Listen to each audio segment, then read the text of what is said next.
Bon, pour les réformer, il faudrait les connaître déjà. C'est pas facile de connaître les 4 écoles avec les sous-écoles. Le hanafisme, c'est une nébuleuse d'écoles. En vérité, on a plus que 4. C'est les 4 qui sont connus, mais il y en a d'autres. Oh non, on n'est pas obligé d'être dans une école particulière, même si c'est nécessaire comme une première démarche, mais ne confondons pas le madhab avec din. La doctrine, c'est une chose, la religion, c'en est une autre. La doctrine, c'est une médiation qui permet l'accès à la religion. Aujourd'hui, il nous faut une nouvelle doctrine. Madhab jadid. Madhab jadid parce que le monde a changé.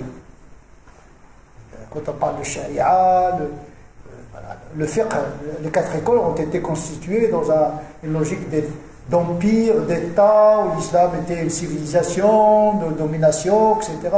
Si, on est dans une configuration d'intrication, des cultures, des savoirs. On est à côté des autres maintenant. Majorité, minorité, c'est complètement bouleversé. La dimitude, la dimma, le contrat, la citoyenneté a bouleversé complètement notre rapport à l'éthique et au droit musulman. Bien sûr, c'est un héritage fertile. Le fiqh islamique, ghani, zakhir, une richesse, c'est magnifique, une pensée sophistiquée. Le fiqh, c'est une pensée sophistiquée. Mais comment le décongeler et le mettre à la cool de notre époque? Ben, il faut travailler. Et ne confondons pas l'exhortation, le wa'd avec le fiqh. Le côté émotionnel avec la pensée canonique. C'est pas la même chose. Je peux dire même que la culture du fiqh est presque absente. Il y a plutôt l'approche identitaire, émotionnelle, mais le fiqh en tant que pensée normative en lien avec une situation donnée, ça demande beaucoup d'intelligence. Et puis l'islam, il ne doit pas être réduit uniquement au fiqh. Le fiqh, c'est une matière, entre autres. Avant le fiqh, il faut un discours théologique. De quel Dieu s'agit-il? De quel homme s'agit-il? Sur la liberté, la responsabilité. مباحث كلامية عقائدية. ما عندناش غير الفقه.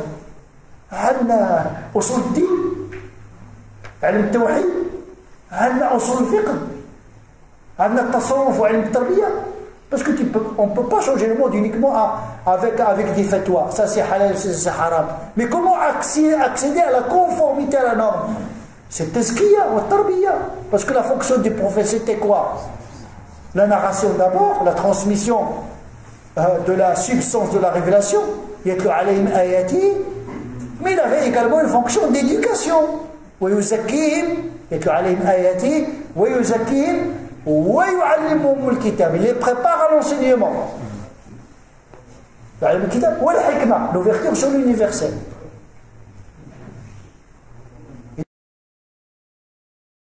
Donc l'islam, aujourd'hui, il est réduit uniquement au fiqh. Halal, haram, etc. Mais il n'y a pas de pensée théologique. Il n'y a pas de pensée mystique, éducative, morale. Comment éduquer les gens. La science de l'éducation. On a réduit l'islam à des comprimés de fatwa. On donne des comprimés comme ça, et on va résoudre ton problème. Ça ne résout pas le problème. Là, on est en train de réduire l'islam uniquement à une de ces dimensions qui est le fiqh. Sachant que le fiqh, dans sa pensée classique, il a été concepté dans un moment où l'islam dominait le monde. Ce n'est pas le cas aujourd'hui.